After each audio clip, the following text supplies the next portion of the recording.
retourne la parole en m'interrogeant tout de même. Pourquoi la BCEAO a-t-elle accepté de jouer le jeu contre le Mali, c'est-à-dire de geler les avoirs d'un État, l'État malien?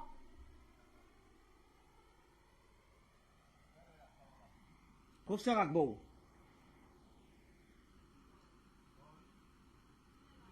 Allô? Oui, professeur, vous avez la parole, on vous écoute. Bien.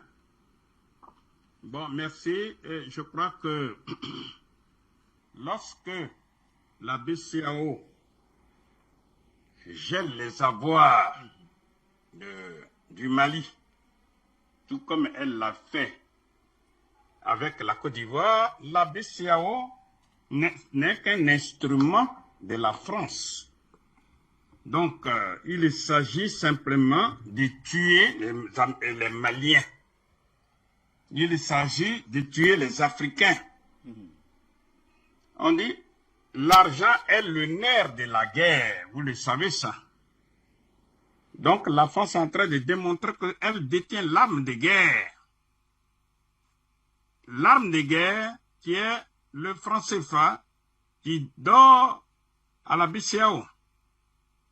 Donc, je crois que nous n'allons pas éternellement pleurer dessus. Nous avons suffisamment, pendant plus de 20 ans, démontré que c'est celui qui détient la monnaie qui commande. Et aujourd'hui, l'occasion unique nous est donnée pour que on mette fin à ce nazisme monétaire-là. Donc, ici et maintenant, je dis que l'occasion est en or parce que le Mali, dirigé par Assimi Goïta, a eu l'intelligence de réactiver sa coopération militaire avec la Russie. Et ça, c'est une occasion unique. Et vous avez vu la France qui a aussi réactivé sa solidarité avec les alliés, c'est-à-dire ses alliés, les pays blancs. Et tout ça, ça doit nous servir de leçon. Toute chose a une fin. La fin de la néocolonisation débute au Mali. Donc, comme il s'agit des problèmes de l'argent, parce que quand on dit monnaie, monnaie, c'est trop technique. Nous disons ici et maintenant, comme la France vient de montrer encore pour la deuxième fois aux Africains que si ces Africains ne veulent pas se soumettre, elle peut à tout moment bloquer la BCEAO pour elle. Et contre les Africains. Donc, j'ai déjà parlé, et je crois que tout le monde s'est mis d'accord, qu'il faut créer la monnaie malienne. Je voudrais terminer mon intervention précédente en ajoutant les points suivants. Premier point que je voulais souligner, c'est le nom de la monnaie malienne, que je propose qu'il soit appelé la MUA. MUA, M-U-A, qui veut dire monnaie unique africaine, parce que toute chose a un début. Et cette MUA peut dire aussi la monnaie de l'unité africaine. Toujours le mot MUA. MUA, c'est la mue que doit faire l'Afrique à travers cette monnaie-là. Comme un serpent qui fait la mue. Donc, c'est ça. Maintenant, on peut lui donner d'autres noms, hein? Mais ça, c'est le premier élément que je voudrais ajouter. Deuxième élément, on va vous dire quelle est la garantie de la monnaie que le Mali va faire. Cette monnaie sera garantie par des richesses essentielles que détient le Mali, que ce soit l'or, le diamant, l'uranium, etc. Le troisième point sur lequel je voulais insister, c'est que la monnaie, avant d'être technique, est d'abord un problème politique. Cette occasion qui nous est donnée à travers le Mali oblige les Africains à prendre les bonnes décisions. Et c'est le Mali. Rien ne se fait par hasard. Le quatrième point, il faut que ceux qui ont l'argent au Mali n'aient pas peur. Il ne faut pas qu'ils aient peur. Parce que leur avoir, c'est de tenir en francs CFA. Eh bien, quand le Mali va décider de créer sa monnaie, que j'appelle par exemple la MUA, eh bien, le Mali dira simplement que une unité de MUA égale un franc CFA. Et puis c'est tout. Celui qui a 100 millions de francs CFA, on lui dit égale 100 millions de MUA. Et puis c'est terminé. On n'a pas besoin de pleurer, on n'a pas besoin de faire beaucoup de spéculations.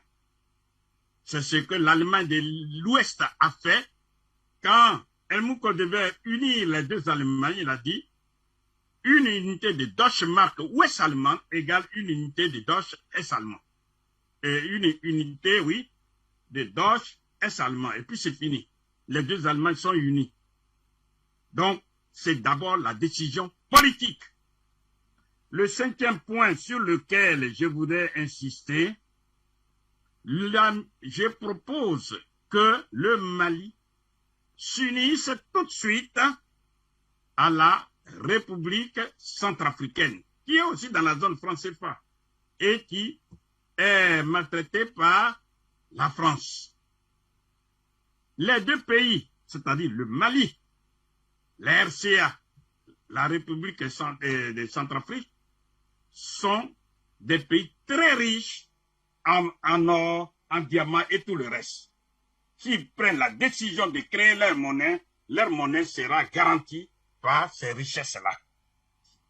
Ensuite, sixième point, il faut souligner avec force que le blocus économique qui a été décidé par la CEDEAO et lui et moi, c'est un blocus qui ne va pas tenir longtemps parce que c'est déjà déchiré par des pays comme la Mauritanie, des pays comme l'Algérie et surtout des pays comme la Guinée-Conakry. Donc, il faut que de cette situation du Mali, les Africains retiennent définitivement la leçon de solidarité. C'est du Mali que va partir véritablement la solidarité entre les peuples africains, c'est-à-dire une solidarité agissante. Nous parlons beaucoup, mais il faut agir. Et chaque génération a une mission à accomplir. Vous voyez ce jeune Assimi Goïta, il a un rôle, c'est l'histoire qui lui fait jouer ce rôle. Et j'insiste, nous sommes tous des Maliens. Nous attendons un leader qui agisse. Le Mali ne doit plus reculer. Et il a dit dans son discours, ici et maintenant, pour que la CEDEAO devienne caduque, il faut battre immédiatement, parce que c'est la question que vous avez posée, il faut battre immédiatement la monnaie malienne et mettre l'argent, c'est-à-dire la monnaie du Mali au service des peuples maliens, pour que ce peuple, qui est très brillant dans le commerce, puisse entreprendre, produire des richesses. Et c'est ça. Quand le Mali va sortir sa monnaie, nous savons que la victoire est déjà là. La victoire est déjà là. Parce que avec la démonstration de force qui a été faite et qui va encore se faire, c'est le peuple tout entier du Mali qui soutient la junte au pouvoir. C'est tout le peuple africain, j'enlève ces dirigeants-là, que la France a placés ici et là. Et nous voyons que l'avenir est prometteur pour l'Afrique. L'avenir est prometteur pour l'Afrique. Et comme nous l'a dit notre compatriote, tous les Africains qui sont hors de l'Afrique ne rêvent d'une seule chose, retourner en Afrique. Mais il suffit simplement que les dirigeants africains d'abord aiment leur continent, leur pays et leur continent, et prennent les décisions salvatrices. Et je conclus en disant que l'Afrique peut renaître de ses cendres en mettant en application 4 solutions. La première solution, c'est la monnaie unique africaine. Et c'est ce que le Mali doit commencer. Et aller contacter le groupe de Casablanca. Je rappelle, les membres du groupe de Casablanca, il y avait, comme je vous l'avais déjà dit, il y avait parmi eux l'Algérie, la Guinée-Conakry, le Ghana, etc. Ceux-là, ils étaient pour le panafricanisme pur et dur, l'unité des Africains. Ça a été battu en brèche par le groupe de Morovia et qui nous a mis là où nous sommes aujourd'hui. Donc, il faut reprendre cette solution. Donc, la première solution, c'est de créer la monnaie unique africaine.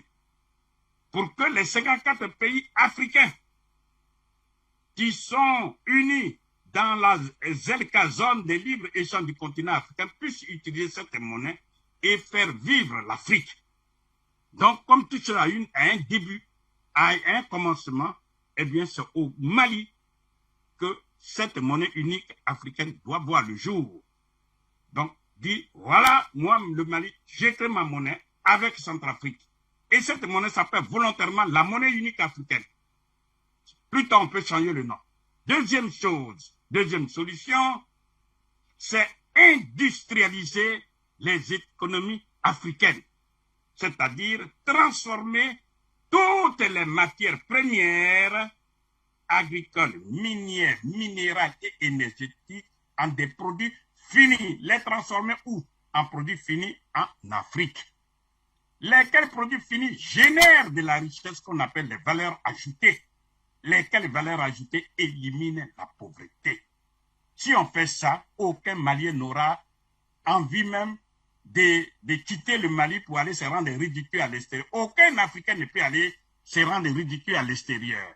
Donc la deuxième solution, c'est l'industrialisation qu'on appelle la transformation locale des matières premières en produits finis. C'est l'industrialisation. La troisième solution, c'est ce qu'on appelle l'État fédéral africain. C'est-à-dire les 54 pays africains qui sont aujourd'hui là, il faut les unir politiquement, mettre une ceinture politique pour qu'ils forment un État fédéral. Quand on fait ça, l'Afrique sera puissante, l'Afrique aura sa monnaie, l'Afrique sera industrialisée, l'Afrique sera un seul État. Aucune puissance ne pourra rien contre l'Afrique unie. Et ça, l'occasion unique est donnée aux Africains à partir du Mali de poser les bases. Et enfin, la quatrième solution, c'est ce que j'appelle la solution anthropologique, c'est-à-dire la résurgence du passé glorieux de l'Afrique qui a fécondé toute l'humanité sur tous les plans. C'est-à-dire, c'est l'Afrique noire. Et je suis sur le mot noir. C'est l'Afrique noire qui a inventé tout ce que nous savons aujourd'hui.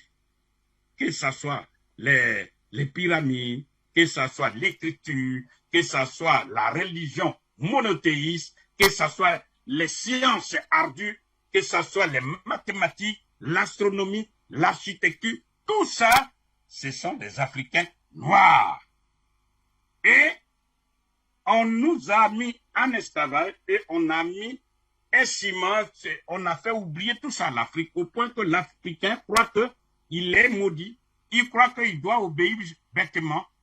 Aujourd'hui là, parce que nous avons notre monnaie, nous pouvons financer tout ça pour faire des Africains, en tout cas des jeunes Africains, des Africains nouveaux, qui ne passent plus leur temps à obéir aux autres.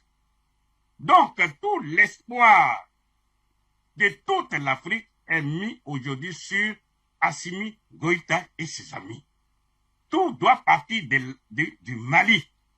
Le Mali qui a vu naître le groupe de Casablanca. Et ça, l'histoire se répète. C'est ce que je voudrais conclure en disant que, en tout cas, tout ce qui se passe sous nos yeux, la France nous pousse à bout. vous avez posé la question pourquoi ils ont confisqué les avoirs du Mali à la BCEAO. Tout simplement, la France est en train de nous dire que nous sommes des esclaves. C'est tout. Tant que vous avez votre argent dans les mains d'autrui, vous êtes son esclave. C'est ce que la France est en train de nous dire. Donc, c'est à nous de nous complaire dans cet esclavage ou alors d'en sortir. Il faut briser avec détermination cet esclavage monétaire, ce nazisme monétaire, en créant la monnaie unique africaine à partir du Mali. Je vous remercie. Nicolas Agbourou, et on espère vous retrouver dans nos prochaines éditions.